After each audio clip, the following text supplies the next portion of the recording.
part of your charting. So how are we teaching them? How are they responding? Are we doing like a teach back, verbalize? I'm telling you something, now repeat what I just told you.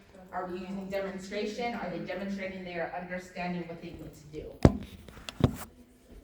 Perinatal care, this is a big one. Know it. You're probably going to see it on the exam. So perinatal care, cleanse perineal area front to back with warm water. So using that peri bottle or the whatever, if they say a bottle, that's what they mean. You block the perineal area dry front to back, and then remove and apply perineal pads from front to back as well.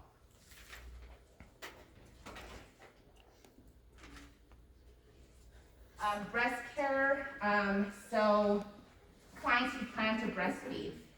So with the latch, again, remember the nipple and some of the areola, that's going to be the proper latch technique. They can use raw cabbage leaves that are chilled as an effective non-pharmacological method to relieve pain associated with engorgement. Especially when their breast milk comes in at home, we want to discuss engorgement with them. The more that they put baby on, where the baby can empty those breasts, can prevent engorgement. So if they're engorged, putting baby on, more often will help with engorgement. Yeah. We can instruct the patient to leave those, if they use cabbage leaves at home, they should leave them on for 15 to 20 minutes. They can do that, 2 times a day. If they do excessive use of cabbage leaves chilled like that, that's usually to promote them to not lactate. So they shouldn't be doing it all day long. It just helps with relieving engorgement, but it can also stop them from producing milk. My mother. Yeah. Like, I remember her, my brother was little, and I remember her getting cabbage sticking in her bra. Yeah. So just be careful, because there's an ATI question out there that you guys may see about cabbage leaves. Yes, we can use it for both engorgement and stopping. So we can use it for engorgement. They shouldn't be leaving it on like all day, 15, 20 minutes, every 2 to 3 sessions a day. But excessive use, it can actually stop them from lactating. We can give pain meds. Again, if they have a question with pain management, we can give them pain meds, 2 hours before they breastfeed, if they're worried about the pain medication getting to baby through the breast milk. Nipple soreness, so a big one, they can use their, so if they are experiencing nipple soreness, they should always use the other side to latch baby on for the next feeding, especially if they're sore on the left side. They should latch baby on for the next feeding on the right side. They can use some of the breast milk to kind of moisten the nipple too, to help with the soreness. They have that lanolin cream as well if they have any cracked nipples. And then allow that to air dry.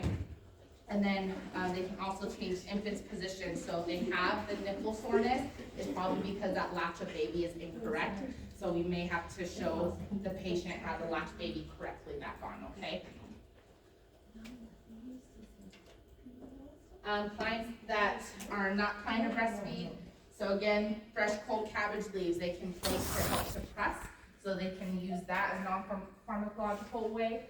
They wear like a tight fitting bra that can compress. They're going to be super sore for the next week or so to try and stop their milk from coming in. They don't want to overstimulate it. So well-fitting bra.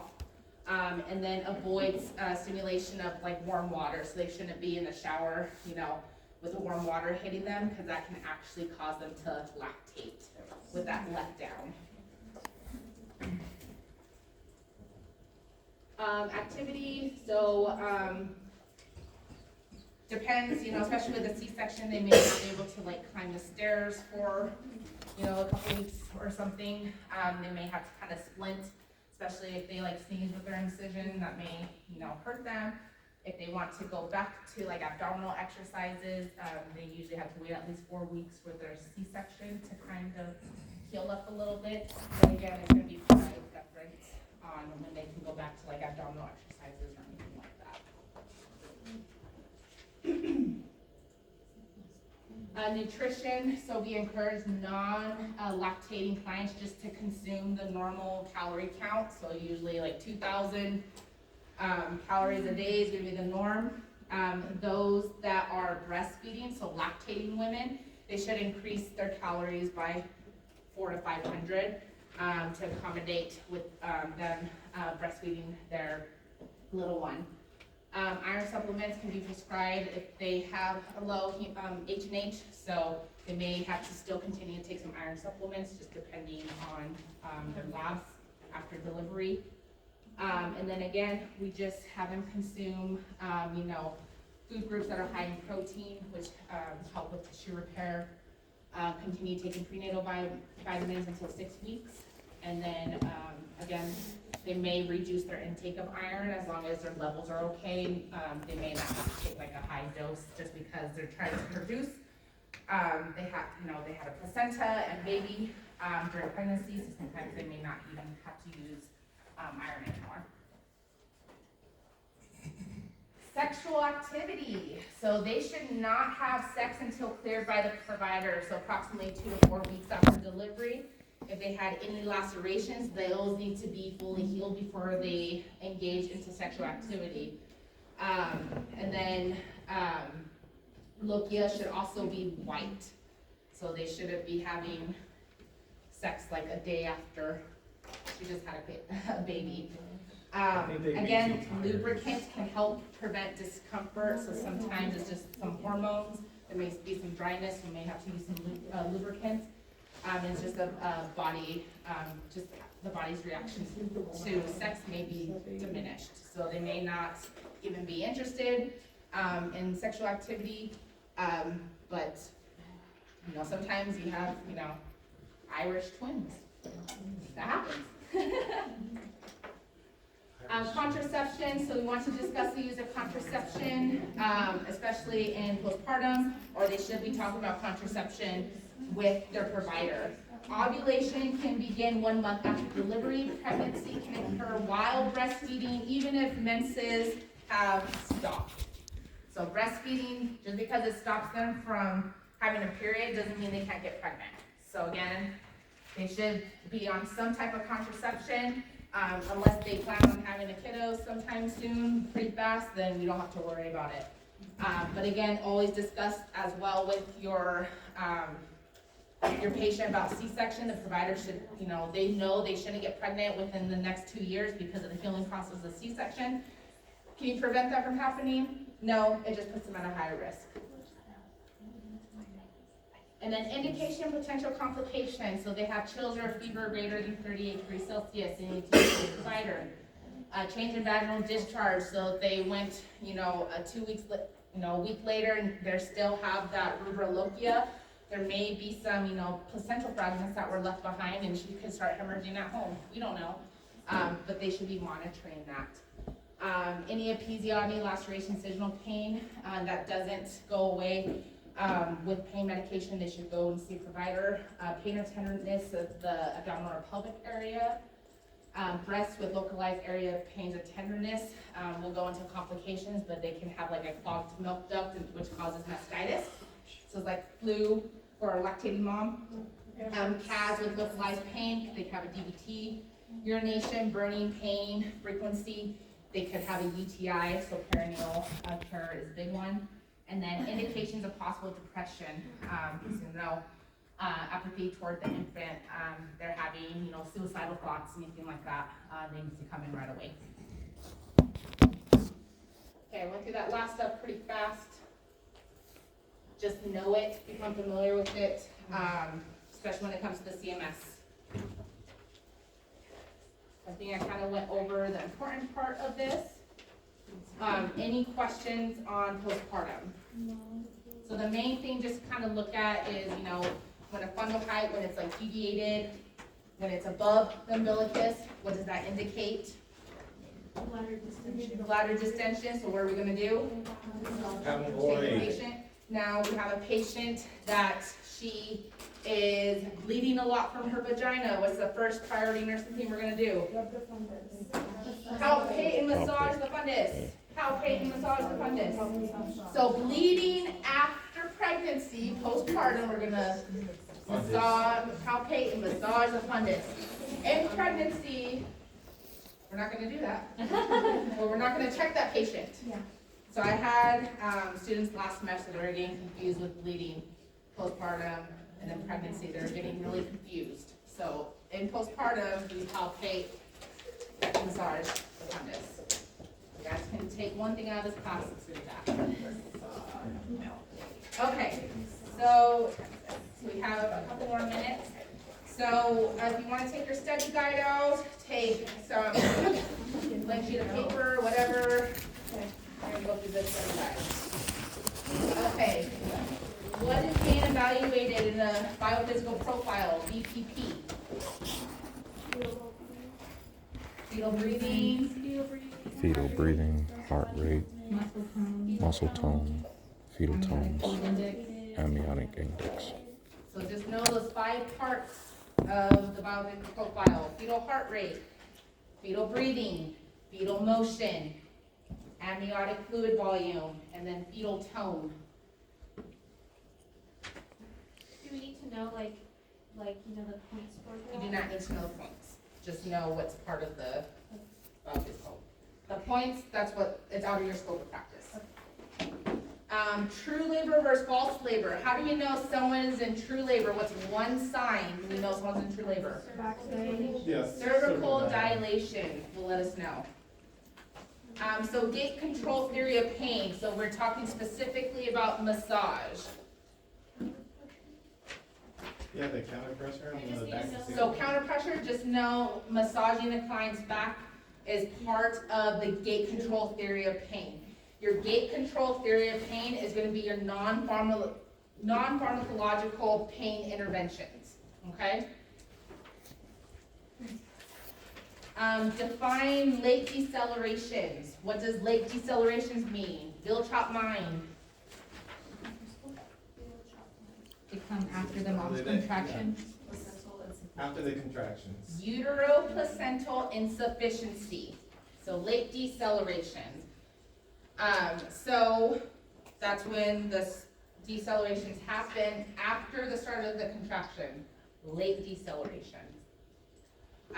What are we going to do? What interventions if our baby's having late decelerations? Change position. Reposition. Stop Pitocin. Stop Pitocin. Hydrate, Bolus. IV, yeah. oxygen. Oxygen. And then what? Call provider. Notify the provider. Define variable decelerations. What does the variable decelerations mean? What's going on? Cord compression. Umbilical cord compression, which decreases oxygen supply to baby. So what's the first intervention we're going to do? Reposition mom. Reposition mom, then what? Check. Sideline or knee chest. So reposition, what else? Discontinue, Breathing techniques. IV. fluid bolus, Yeah. oxygen. Same thing we're doing with late decelerations. Okay, what are early decelerations? What's going on? Head compression. So head compression. So what interventions are we going to do? None. Nothing. It's normal. It's fine. Umbilical cord prolapse. What nursing action are we going to do? So insert left hand into the vagina to relieve pressure on the cord. And it promotes oxygenation to baby. What's a nursing action for an amniotomy? What's an amniotomy? Breaking the water with that nice little instrument that has a hook Right. at the end. So what do you think we should monitor? Fluids. But what's more important? Baby. Heart rate, baby, fetal heart rate, what's going on? Especially before, are we gonna break someone's bag of water if our baby's having late decelerations? No. Uh-oh. After, so if we had a good, babies look good, the provider goes and breaks that bag of water, now our baby's having variable decelerations. What could be happening? Cord compression. Yeah. So, So especially if we see, baby has like a big prolonged decel, then we can even think what? Remember this? Choking. The cord prolapse as well. I was gonna say, didn't you say for that one, we can actually invert them all You can put them in Trendelenburg, but you always insert your gloved hands first because you need to know where that umbilical cord is at. Postpartum bleeding, nursing action. Our patient is bleeding profusely from her vagina. What are we gonna do? First thing. Palpating massage fundus. First stage of labor, active. Let's see. What breathing pattern are we going to help this client with? They're in the active phase, which is how many centimeters? 4 to 7 centimeters. Okay, so what type of breathing can she do during her contractions? Panting, Pant, what's the panting? What does that sound like? like a dog. Yeah, it's literally like a dog. So if she says, oh my gosh, I feel like I'm about to poop, The baby's coming. okay? You check that patient, she is 8 centimeters. Are we gonna have her bear down and start pushing? No. When can they start pushing? At 10. At 10 centimeters. So if she's 8 centimeters but feels a lot of pressure, what else she's 8 centimeters, what are we gonna tell her to do through those contractions? Pant breathing. So she'll continue to do the pant breathing until she gets to 10 centimeters, until she can finally push.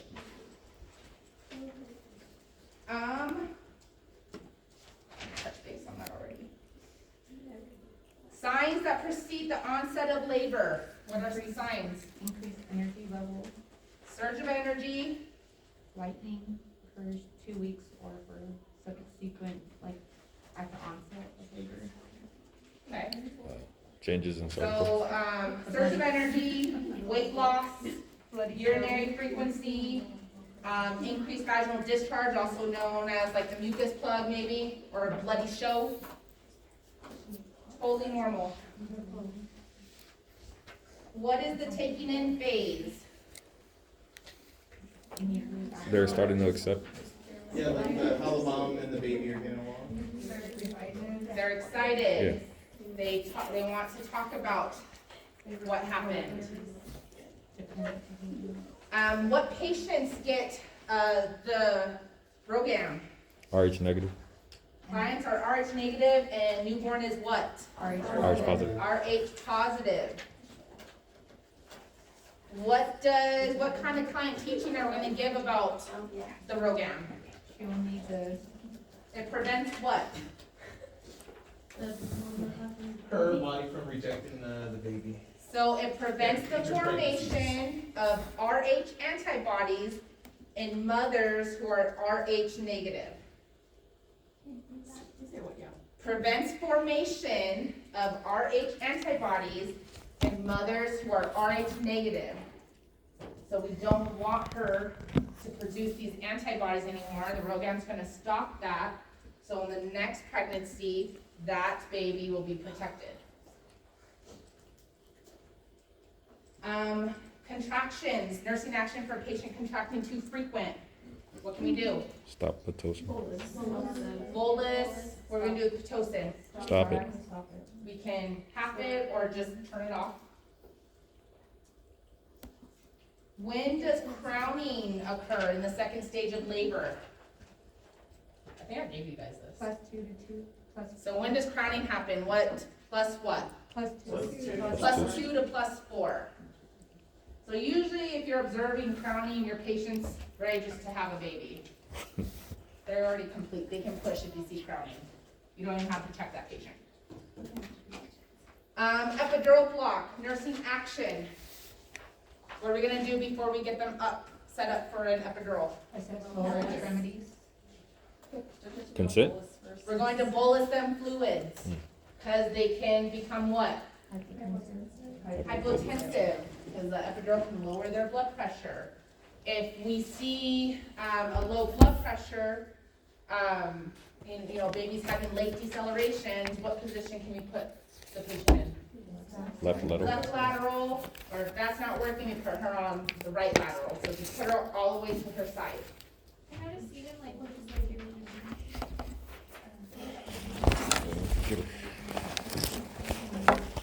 It just tilts. You just want to tilt them to their uterus. Okay, it's time to go. Do you guys want me to finish? Okay, nursing action before giving an analgesic medication. So I'm gonna go give the patient fentanyl through the IV. What am I gonna do first? Check the cervix. Why? Could be a little prolonged, Cause if baby's already coming, it'll, the short And span it of causes what? the baby to stop breathing, the baby to not breathe. Respiratory depression in both mom and baby. So if I'm giving it to mom, she's 8 centimeters, I give it to her, 2 minutes later, she has a baby. And that baby's not breathing. What caused that? The fentanyl. The fentanyl. So always check a cervix before giving an analgesic. Reducing perineal infections. What were those 4 points, teaching points for those patients? Block perineal dry after cleansing. What else? Don't wipe. How are women supposed to wipe? Front to back. Front to back. What can we do before and after? Wash hands. Hand hygiene. And then what else can they use to fill up The Perry bottle. the Perry bottle? So fill it up with cold water or warm water. Contractions, do we determine the frequency and duration? So you're gonna get a question. The patient's having 4 contractions apart. What's the pattern? That's gonna be your question. So if she's contracting having contractions that are 4 minutes apart, how are you going to interpret that? The start of one to the start of the other? So how often Is frequency. I'm trying to. it has to be within 10 minutes. Within a 10-minute window.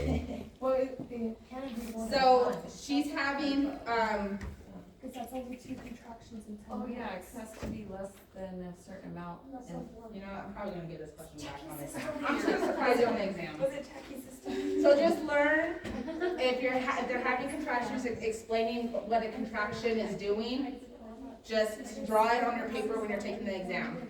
Because you're gonna have to interpret it. So if they're telling you the contractions are 4 minutes apart or whatever, how are you going to, so how long is like the resting period in between, from one contraction to the other contraction? It's gonna be, this is usually a question that is gonna probably be wrong, so we'll just see how you guys interpret it. Okay? Just look at how we count contractions. Comfort measures for perineal lacerations or episiotomies. Ice pack or a warm Warm. sitz bath?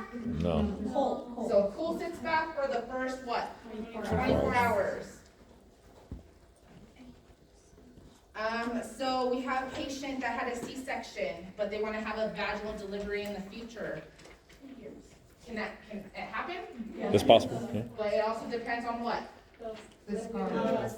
The cut, the if it's incision. like this, you can't. That's vertical. So the type of incision that was performed. So it should be transverse, which is low in this way.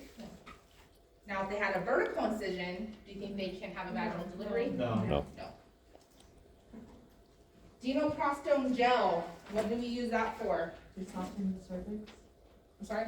Soften the cervix. Softening the cervix. For what? Induction. Induction. Fetal station. Define fetal station.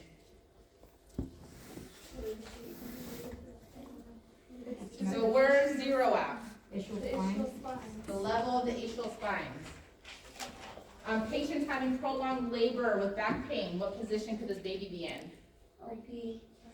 Posterior position. Diagonally. Transverse. Occiput posterior, OP, so sunny side up, baby's looking up at mom. What are some things that the partner can do to help relieve that pain? Pressure point. Sacral, Sacral pressure point. Counter pressure. Sacral counter pressure. Non-stress test, so what's a non-reactive test mean?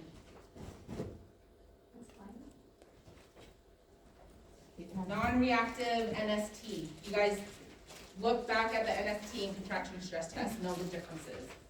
Non-reactive test and NST So that's when, Nipple stimulation. does not produce 2 or more qualifying accelerations, so look at the PowerPoint I uploaded, with in the announcements between lectures 8 and 9.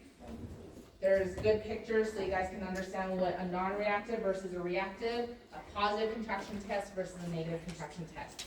Just go look at that and know the difference. What can we delegate to assisted personnel in postpartum, you think? Do you think I can go tell them to assess the No. bleeding of the patient? No. Okay, so they can't assess. What about pain management? Cause I say, hey, can you go see what their pain level is at? No. Can I tell them to go provide a sitz bath for that patient? Yeah. I'm not sure about that. If she's 2 days postpartum? No. Well, yeah. She should be able to. Okay, fine, yes. Everything but She can't assess. She anything that can't, doesn't yeah. have to do with assessing drugs or, Evaluating, assessing, and yeah, evaluating assessing. Add pie, basically. drugs. So what are we gonna have our patients do first stage of labor implementation, so especially in the active phase? If she doesn't have an epidural or anything, what's one thing that she needs to do every 2 hours? And Void. Void. Because we don't want her to have bladder distension if she's ready to birth a baby, because we can cause trauma to the bladder. Sure. So spinal anesthesia. What do we assess after a C-section with spinal anesthesia? If we're monitoring vital signs of patient. Blood pressure. Okay, blood pressure, but what else? Respiratory? Respirations. So if they come out of anesthesia and they're breathing eight breaths per minute, what do you think's going on? Respiratory Respiratory depression. depression, she probably has an overdose, what can we give? Narcan. Okay. Rapidly progressing labor nursing actions. What was that one thing I told you guys to remember? Apply what? Apply what? Pressure to what? Pressure to The perineum, because we don't want that head to expel super fast because we're gonna cause trauma to both either mom or baby. Leopold maneuver, fetal heart tone. So if my baby's in brief presentation, where am I gonna put the fetal heart tones at? The back. Above mom's belly button or below mom's belly button? Above. Above. And vertex occiput position? below. Below. So what does it mean when you palpate the fundus? It's above the umbilicus or deviated? Bladder Bladder distension. So what are we gonna do? Foley or get them to go forward. Get them up to the bathroom. Nipple soreness, reducing discomfort. What are things that we can do? Nipple soreness. Breast milk. So nipple soreness, we're gonna apply breast milk to the nipples before each feeding. So if my left nipple hurts, You're gonna say, I'm gonna put baby on the right side. And then if there is nipple soreness, what else is going on? What's baby not doing? That's Latching incorrectly. correctly. Nursing actions following a vaginal delivery. Assess fundus. So the placenta's been delivered. Now I'm going in to do what? So I'm going to document what of the fundus? Height. The height, Right. Location, position. okay, and then Position. the firmness. firmness. So it should be what? Tone. Firm and midline. Yeah. What else are we going to observe? The amount of, if any blood comes out of scan. Yep, so we're gonna observe lochia during palpation of the fundus. And then, just one thing to remember, I'll give you guys this point, if they are bleeding or if their uterus is boggy, we can give them, medications to help contract, so, methergonidine. So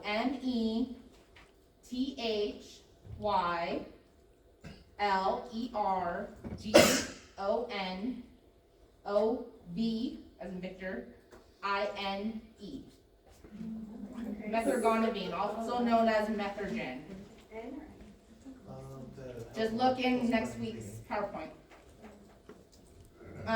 Pain medication and breastfeeding, mothers, I think we kinda gave. So are we going to, so if she needs pain management, but she's worried about it affecting baby, are we going to refuse giving her pain medications? What- We can give 1 to 2 hours before the next feeding. So, breastfeeding positioning of the newborn's mouth. So how much of, so nipple and some of the areola in the mouth. Breastfeeding education, so, to try and prevent engorgement, how often could they feed their baby? On demand. On demand, so typically every 2 to 3 hours. And then how can engorgement be relieved? Cabbage every 15 to 20 minutes at least. So if we're not gonna do any of that stuff, what's one way? Pump, No? Increase feeding? pump, Okay, so what should they do? So if baby feeds on this side, but I'm still engorged on this side, pump.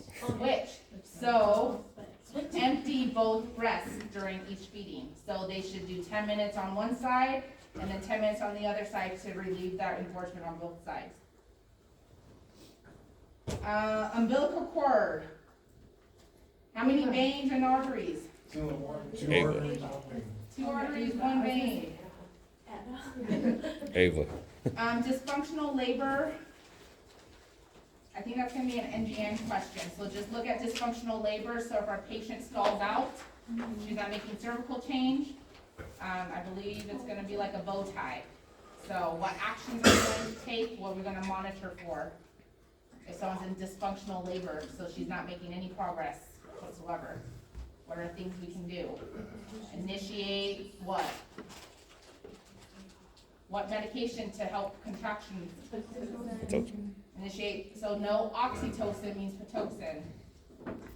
So initiate oxytocin, when we initiate oxytocin, what do you have to monitor? Fetal heart rate? Heart rate. Fetal heart rate and what? Contractions. Contractions. Perfect, we'll go. And then a nursing intervention for low blood pressure. Fluids. And stop the placement. Fluids, assist client to turn lateral. I think you guys are good. NGN questions, I think I put the information, as much information as I can. Hopefully you guys do well. This should help, so I expect nothing less than a 7 on this exam. I'm missing 2